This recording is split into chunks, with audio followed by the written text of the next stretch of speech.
8. Neoplatonism and Puritanism. The source of infection for Puritanism was Cambridge University and the Cambridge Platonists. For these men, reason was, as Benjamin Whichcote often said, quote, "the candle of the Lord," end quote. Since he also held that men share, even in this life, in the divine nature, it was easy to see how closely the Neoplatonic dialectic was followed. Reason is the idea or form of being, whereas body or matter is the other and less valued substance. The Cambridge Platonists were thus congenial to Descartes' philosophy, with its rejection of authority and its reliance upon the self-sufficiency of autonomous reason. John Smith held that, quote, "we must shut the eye of sense and open that brighter eye of our understandings," end quote.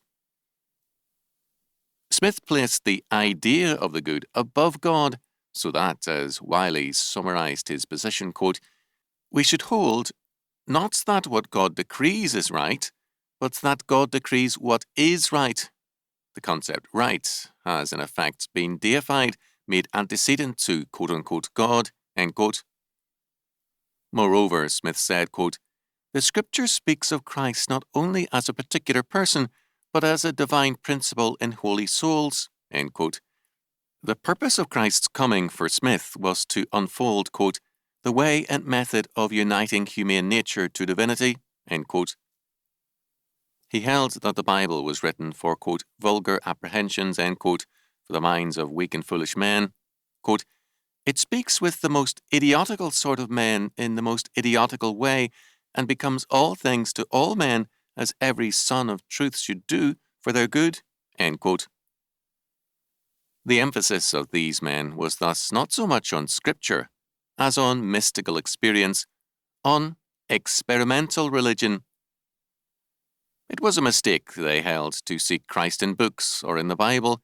He was to be sought in experience, experimentally. This experimentalism was heavily influenced by science, but by Cartesian, mathematical, and rational science, so that it was still a rationalistic experimentalism. Only later was it to become an experimentalism grounded on sensation or the senses. In Peter Sterry, we can see the groundwork which made possible the later transition to a sensational experimentalism in religion. Sterry paid lip service to Whichcote's principle that reason is the candle of the Lord, but he tended to associate reason with the body and spirit as the superior substance. Spirit was thus the means whereby man could rise above reason. In The Spirit's Conviction of Sin, London 1645, Sterry held, quote, "the soul shuts up the windows of sense when she would have the room filled with the light of reason. Reason's self must first be cast into a deep sleep and die, before she can rise again in the brightness of the spirit," end quote. With reason assigned to sleep and placed on the side of the world of the senses, the foundation was being laid for the Wesleyan revival with its sensational experimentalism and the Great Awakening, Jonathan Edwards, and the 19th century American revivals. It was also a necessary precondition of the Romantic movement, with its contempt for reason and its plumbing of the secular depths of spirit, the unconscious, racial, and emotional experience of man. In Plato, the great triad was logos, nomos, taxis, or reason, lawfulness, order. This constituted the realm of spirit, idea or form as against matter. The way was now being prepared for assigning Plato's triad to the deadly world of matter as against spirit. In William Blake, this became a reality.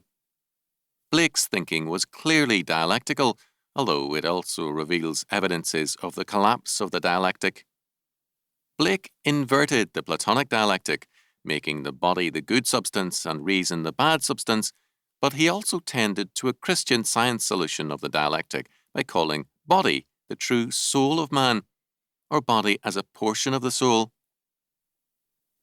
Blake was an uncritical catch-all of ancient heresies.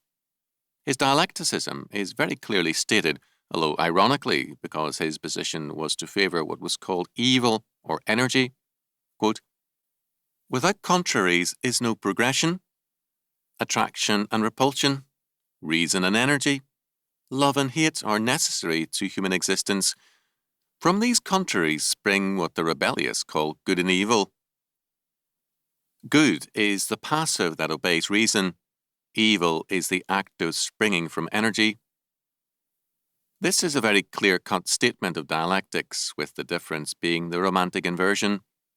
The collapse of the dialectic into a monism is apparent also in some statements of Blake, as witness another statement from The Marriage of Heaven and Hell. Quote, all Bibles or sacred codes have been the causes of the following errors. 1. That man has two real existing principles, viz. A body and a soul. 2. That energy, called evil, is alone from the body, and that reason, called good, is alone from the soul. 3. That God will torment man in eternity for following his energies. But the following contraries to these are true. 4. Man has no body distinct from his soul, for that called body is a portion of the soul discerned by the fine senses, the chief inlets of soul in this age. 5. Energy is the only life, and is from the body, and reason is the bound or outward circumference of energy. 6. Energy is eternal delight. End quote. Unfortunately, while Blake was wrong in ascribing such opinions to the Bible, he was right in seeing them as characteristic of the religion of his day. Thus, on one occasion, John Wesley's mother wrote to him saying, quote, would you judge of the lawfulness or unlawfulness of pleasure? Take this rule. Whatever wakens your reason, impairs the tenderness of your conscience, obscures your sense of God, or takes off the relish of spiritual things, in short, whatever increases the strength and authority of your body over your mind, that thing is sin to you, however innocent it may be in itself. End quote. The moral concern here is a sound one, but the underlying psychology is all wrong. The assumption is that two wills in effect are present in man, a rational will and a bodily, emotional one, and that moral strength comes from a reliance on reason. The struggle is a nature and grace dialectic rather than a sin and grace confrontation.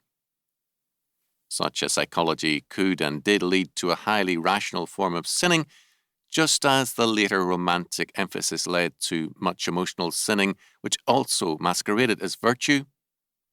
The body, energy, and hell, to use Blake's terminology, are no more eternal delight or salvation than are reason and the spirit. Peter Sterry foreshadowed some of Blake's ideas in holding that sin is a necessary stage in the development of the soul. Sterry held that Christ is, quote, an universal soul, end quote, and, quote, a top branch in the tree of being, end quote. Here we see the great chain of being theory. Sterry was clearly moving into a strong monism. In one sermon he declared, quote, God is the only substance, end quote. According to Sterry, quote, the creature is nothing of itself or by itself but a momentary emanation from God, sent forth from him and filled with him.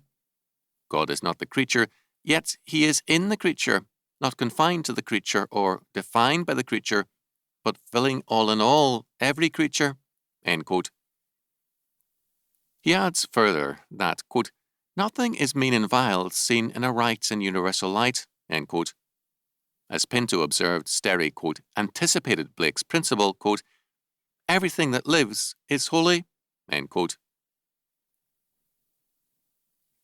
The goal of being is to purge away the grossness of, quote, flesh, unquote, or, quote, unquote, matter, another name for unreality, and to convert all things into, quote, unquote, spirit.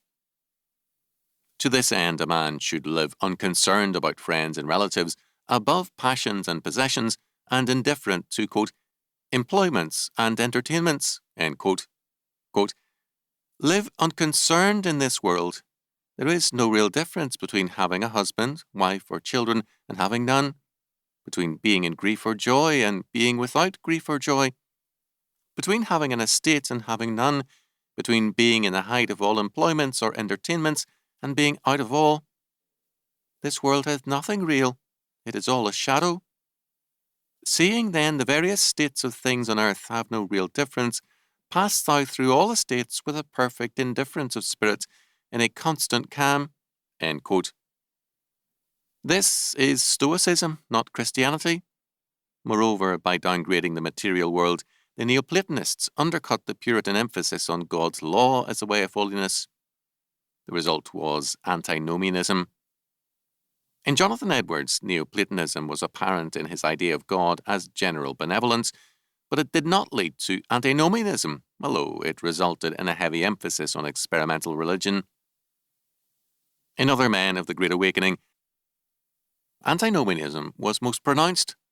Some advocated and practiced a forsaking of marriage and a practice of perfection, which was practical adultery, on the excuse that they were beyond the law and flesh. By downgrading the material world, Neoplatonism in every age has been incapable of dealing with it. A world which is unimportant will be neglected, and its pressing and urgent problems despised for a more quote-unquote spiritual way. The result is an irrelevant religion and philosophy.